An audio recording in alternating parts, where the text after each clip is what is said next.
मान समारोह। शिक्षक शब्द स्वयं में एक महान शब्द है जिसकी अनुभूति होते ही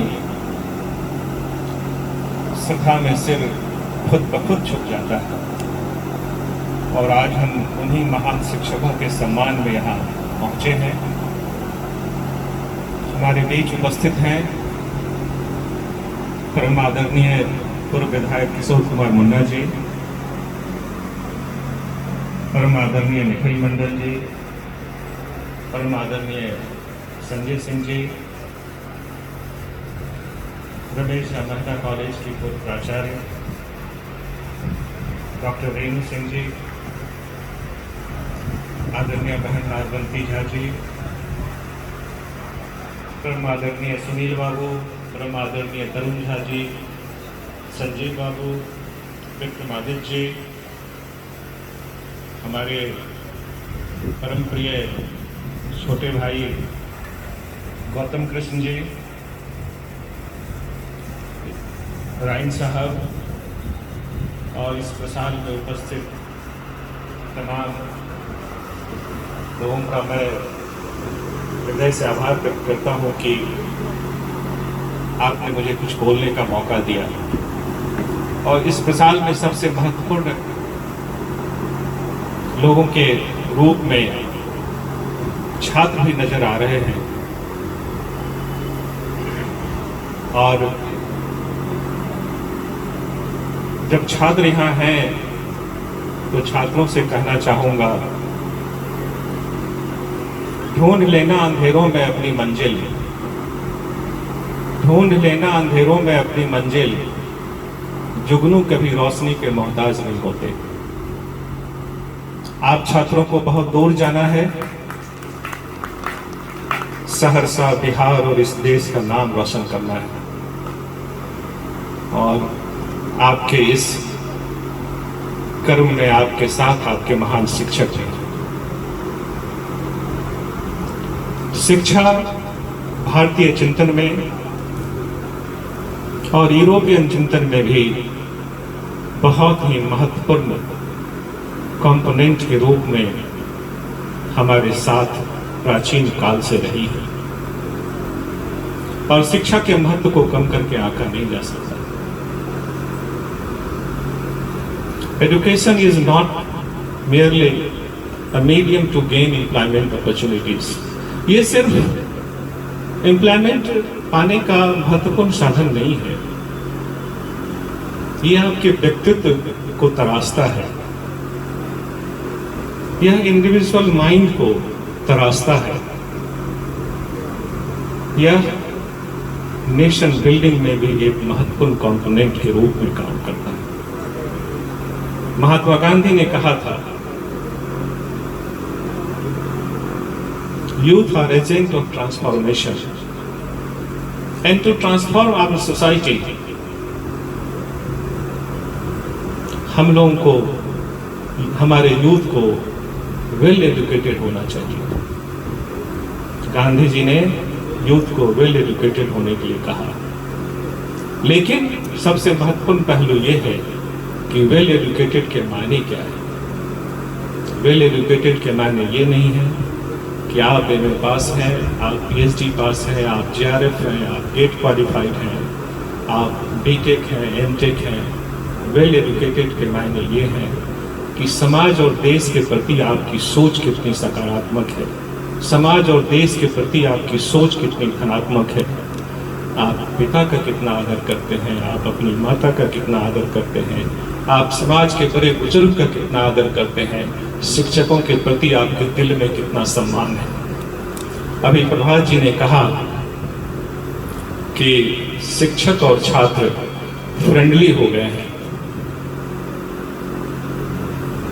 मुझे कोई शिकवा नहीं है, क्योंकि मैं अपने शिक्षकों से फ्रेंडली तो नहीं था, बहुत ही आदर करता था, पिता के तुल्य मानता था। और मैं सरकारी स्कूल से पढ़ा हुआ व्यक्ति हूँ। जब हमारे स्कूल में बेंच और डेस्क भी नहीं हुआ करते थे, लेकिन इतने विद्वान शिक्षक हुआ करते थे, पढ़ाई इतनी अच्छी थी कि जिसकी चर्चा आज भी जब करता हूं तो गूंज बम्स उभर आते हैं, रोंगटे खड़े हो जाते हैं शिक्षकों को याद करके। फ्रेंडली होना बुरी बात नहीं है, मैं अपने पिताजी से फ्रेंडली नहीं था, लेकिन अपनी बात जरूर उनके सामने थोड़े झिझक के साथ जरूर कह देता था। लेकिन आज के दौर में बड़े ही दुख के साथ कहना पड़ रहा है कि हमारे समाज और शिक्षा के स्तर में कुछ ऐसी बातें हुई हैं कि पुत्र पिता से पूछते हैं कि आपने हमारे लिए क्या किया है। ये हर एक घर की कहानी हो गई है। मैंने अपने पिता से कभी नहीं पूछा, और मैं आप बच्चों से भी उम्मीद करता हूं कि आप अपने जूझने वाले और कर्मशील पिता से कभी ये सवाल मत कीजिएगा कि आपने हमारे लिए क्या किया, क्योंकि जो पिता और माता आपके लिए कर रहे हैं वो आपको दिखता नहीं है। वो अपनी आवश्यकताओं में कटौती करके आपको बेहतर से बेहतर शिक्षा देने का प्रयास करते हैं। वो आपको कोटा भेजते हैं, मजबूरी है उनकी, क्योंकि पड़ोस के बच्चे कोटा गए हैं तो आपको भी कोटा भेजने का प्रयास वो करते हैं। वो कितने जद्दोजहद से आपको कोटा भेजते हैं, पटना भेजते हैं, दिल्ली भेजते हैं, उसका एहसास तक आपको नहीं है। उस एहसास को समझने की जरूरत है। आप फ्रेंडली अवश्य हों, लेकिन आप उस एहसास को समझें, और जब आप पिता होंगे तब इस एहसास को और भली भांति आप समझने का प्रयास कर सकेंगे, शायद समझ भी पाएंगे। तो मैं आप बच्चों से कहना चाहता हूं कि शिक्षा का मतलब सिर्फ यह नहीं है कि आप कितनी ऊंची सैलरी पाते हैं, आप किस पद पर जाते हैं। शिक्षा का महत्व इसी में है कि आप कितने महान पुत्र बनते हैं, आप कितने महान व्यक्ति और समाज के प्राणी बनते हैं। ये बिहार की धरती हमेशा शिक्षा से ताल्लुक रखने वाली धरती रही है। हमारे यहाँ कौटिल्य भी हैं, महात्मा बुद्ध की धरती है, महावीर की धरती है, चाणक्य कौटिल्य चाणक्य की धरती है। यहीं आर्यभट्ट भी हुए, जिन्होंने शून्य की खोज की और पूरे विश्व के गणित और साइंस की दिशा और दशा बदल गई। इसी धरती पर लिच्छवी गणराज्य के माध्यम से पूरे विश्व को पहला डेमोक्रेसी मिला। हम तो पूरे विश्व को उपदेश देने वाले व्यक्ति हैं। इसी कोसी की धरती महसी से मीमांसा के प्रकांड विद्वान मंडन मिश्र की पत्नी विदुषी भारती ने जगत गुरु शंकराचार्य को शास्त्रार्थ में हराया था। कहते हैं सुगा भी संस्कृत बोलता था। तो हमारी प्राचीन खाती इतनी बड़ी है। इसी सहरसा की धरती पर मंत्रपुत्र जैसे कालजयी रचना के रचनाकार मायानंद बाबू भी हुए। साहित्य अकादमी प्राप्त सफालिका वर्मा भी हुई, और मछली मरी हुई के रचयिता राजकमल चौधरी जी हुए। हो सकता है कि आज के न्यू जनरेशन के लोग राजकमल चौधरी को नहीं जानते हों। आज शिक्षा के माध्यम से उन्हें इस कोसी और मिथिलांचल की धरती के समृद्ध इतिहास और साहित्य को भी जनवाने का दायित्व हम लोगों पर है, और हम कोशिश करेंगे। और हम कहते हैं कि हेल्पिंग बिहार फाउंडेशन इस तरह की एक मुहिम चलाए जो कोसी और मिथिला के साहित्यिक और सामाजिक संस्कृति से बच्चों को परिचित कराए। इसी कोसी की धरती से, इसी मिथिलांचल की धरती पर नागार्जुन भी हुए, जिन्होंने वरुण के बेटे जैसे उपन्यास को लिखा। बहुत से लोग हुए, आरसी प्रसाद सिंह मिथिलांचल से जुड़े हुए थे। हमारे पास तो नालंदा और विक्रमशिला भी है, जहां विश्व के कोने कोने से लोग पढ़ने आते थे। लेकिन आज कौन सी ऐसी परिस्थितियां हुई हैं कि हमारे बच्चे अमेरिका और इंग्लैंड और कनाडा जा रहे हैं। और हम बड़े गर्व से कहते हैं कि हमारा बेटा यूएस से मैनेजमेंट कर रहा है। हम तो पूरे विश्व को रोशनी देते थे, लेकिन आज हम रोशनी पाने वाले देशों में शामिल हो गए हैं, रोशनी पाने वाले समाज में शामिल हो गए हैं। अब हम यह नहीं कह सकते कि हमने बिहार के गया में महात्मा बुद्ध को उपदेश देने का काम किया था, हमारी ग्रामीण महिला ने सुजाता ने उन्हें उपदेश देने का काम किया था, और वो उपदेश मध्यम मार्ग का संदेश इस बिहार की धरती से निकलकर विश्व के कई देशों में पहुंचा। तो आइए इस मन से हम संकल्प लें कि हम उसी बिहार के नालंदा और विक्रमशिला को जीवित करें, और ये शिक्षक भली भांति कर सकते हैं। इस समाज और इस प्रसार में बैठे हुए सुधीजन इसको भली भांति समझ सकते हैं। आज बिहार में शिक्षा की हालत क्या है, ये किसी से छुपी हुई नहीं है। बिहार सरकार ने तो सबसे बड़ा बजट का प्रावधान किया, 40,000 करोड़ रुपए का बजट का प्रावधान किया। मैं इस मन से बिहार सरकार को साधुवाद देना चाहता हूं कि उन्होंने सभी विभागों की कटौती करके शिक्षा पर ध्यान देने का काम किया है, और उम्मीद भी करता हूं कि सरकार चाहे जिसकी भी हो वो शिक्षा को प्राथमिकता में रखे। लेकिन आज की स्थिति कैसी है? आज हम किस चौराहे पे खड़े हैं, किस दोराहे पे खड़े हैं, ये आपको और हमको समझने की जरूरत है। न्यू एजुकेशन पॉलिसी आई, मैं उस पॉलिसी की आलोचना नहीं करना चाहता हूं। यहाँ शिक्षक बैठे हैं, सुधीजन बैठे हैं, मैं ये आलोचना नहीं कर रहा हूं, समालोचना कर रहा हूं। जितनी समझ मुझ में है, सत्ता शीर्ष पर बैठे लोगों को, जो हाशिए का समाज है, जो हाशिए के बच्चे हैं, उनके लिए भी सोचनी चाहिए थी।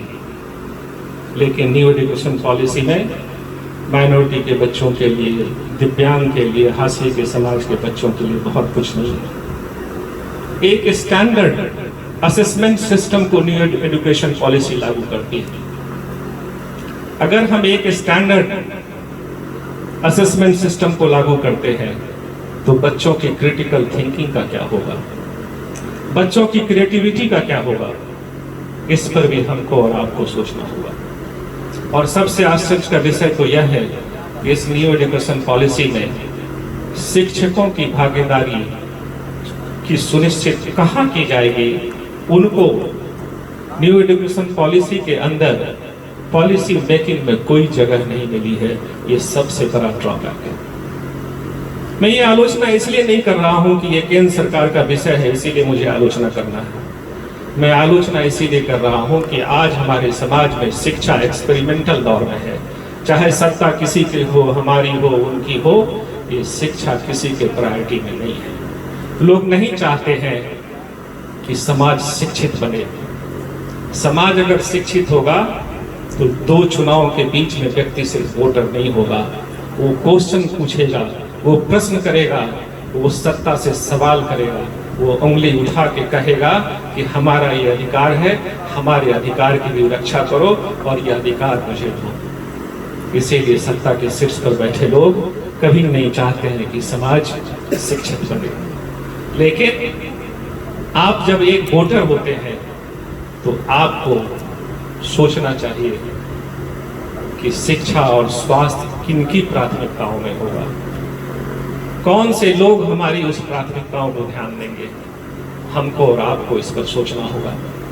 एक बार जरा सोच के देखिए कि अमेरिका की आबादी पूरे विश्व की 4.5% है, डेवलप्ड कंट्री है, किसी भी मायने में विश्व में वो विश्व पर राज करता है। उसकी इकोनॉमी हो, बहुत से टेक्नोलॉजी हो, साइंस हो, और हमारी आबादी पूरे विश्व की 17% है। अगर हमारा देश अमेरिका की तरह शिक्षित हो जाए, हमारा देश अमेरिका की तरह विकसित हो जाए, तो सोचिए क्या होगा। 17% के लोग 7.5% के पीछे हैं। तो हमें इस डिस्पैरिटी को, इस गैप को कम करने की कोशिश करनी चाहिए। जो हम नहीं कर पा रहे हैं, चाहे इसके लिए दोषी कोई भी हो। हमारे शिक्षा के करिकुलम, हमारे जो शिक्षा के करिकुलम है, हमारा जो सिलेबस है, उस पे कभी किसी ने ध्यान दिया? बीएन मंडल विश्वविद्यालय में पिछले 20 साल से वही सिलेबस पढ़ाए जा रहे हैं। वो प्रासंगिक है कि नहीं है, इसकी सोच किसी में नहीं है। मैंने भाई चांसलर साहब महोदय को सीनेट की बैठक में कहा था कि आपको अपने करिकुलम को, आपको अपने सिलेबस को की गतिशीलता बनानी चाहिए, उसको डायनामिक बनानी चाहिए। क्या कारण है कि दिल्ली विश्वविद्यालय के छात्र थोक के भाव से यूजीसी के नेट और जेआरएफ क्वालिफाई करते हैं और आपके छात्र नहीं कर पाते हैं? उसमें सबसे बड़ा ड्रॉबैक है कि आपने जो 15 साल पहले सिलेबस को अंगीकार किया था, आज भी वही सिलेबस है। अगर उसमें बदलाव की कोशिश भी हुई तो ऊपरी तौर पर खाना पूर्ति ही की गई। माननीय प्राचार्य महोदय, पूर्व प्राचार्य महोदय बैठी हैं, मैंने भी इनसे कई बार चर्चा की कि कम से कम इस तरह की चीजों में तो बदलाव की आवश्यकता है। आज सेंट्रल यूनिवर्सिटी के सैकड़ों पद खाली हैं। हम सेंट्रल यूनिवर्सिटीज में अगर सैकड़ों पद को खाली रखेंगे तो इस देश की शिक्षा व्यवस्था कहाँ जाएगी? ये मेरा यक्ष प्रश्न है। इस प्रसाल से मैं प्रश्न करता हूं, क्यों नहीं हमारी प्रायोरिटी में शिक्षा है? हमको अपनी प्रायोरिटी में शिक्षा को लाना होगा। हम बहुत ज्यादा नहीं बोलना चाहते हैं और मैं विदा लेने से पहले बच्चों को कहना चाहूंगा कि हो सकता है आपके पास कभी पैसे ना हो, आपके पिता के पास पैसे ना हो और आप जो चाहते हो वो वहां पिता आपको ना भेज पाए। ये आपके जीवन का एक्सक्यूज नहीं होना चाहिए कि हमारे पास पैसे, हमारे पिता के पास पैसे नहीं थे तो हमारे पिता ने मुझे मुंबई या दिल्ली नहीं भेजा, इसीलिए मैं कुछ नहीं कर पाया। ये आपका एक्सक्यूज नहीं होना चाहिए। अगर आप you might have failed once और ट्वाइस, आप इसका मतलब नहीं है कि आप ये भी एक्सक्यूज दें कि हम गिव अप करते हैं, हम तो 2 बार फेल कर गए हैं। नहीं, असली लड़ाका तो वही है जो बार बार मैदान में गिरता हो और फिर उठ खड़ा होता हो। और ऐसे ढेरों उदाहरण हैं। आप सिविल सर्विसेज के एग्जाम्पल्स ले लें, ऐसे बहुत से लोग मिलेंगे जो जिनको +2 में 40% नंबर थे, 45% नंबर थे, 50% नंबर थे, वो IAS है, वो IPS है। तो ऐसे बहुत सारे एग्जाम्पल हैं। तो आपकी स्कूली शिक्षा में भले ही कमी रही हो, लेकिन जब आप एक हौसला बना लेंगे, आप एक उड़ान का सपना देखेंगे, तो निश्चय ही उन सपनों को कोई नहीं रोक पाएगा। आपको सिर्फ मन बना के चलना है, आपको ये सोच के चलना है कि इस मरुस्थल में भी हमें पौधे उगाने हैं, बड़े बड़े पेड़ लगाने हैं। तो आप लगा सकते हैं, चाहे आपके जीवन में कितनी भी कठिनाइयां क्यों न हो। इसीलिए मैं नहीं मानता कि किसी के पास अगर अभाव है तो वो पढ़ नहीं सकता। पढ़ने के लिए पैसे नहीं, कठिन इच्छा शक्ति की जरूरत होती है और उसकी जीवटता की जरूरत होती है, और वही जीवटता आपके जीवन में आपको सफल बनाएगी। इन्हीं शुभकामनाओं के साथ मैं आपसे विदा लेता हूं और मैं कहना चाहूंगा कि आप जीवन में अच्छा करें और सहरसा और बिहार के महान नागरिक बने। जय हिंद, जय भारत।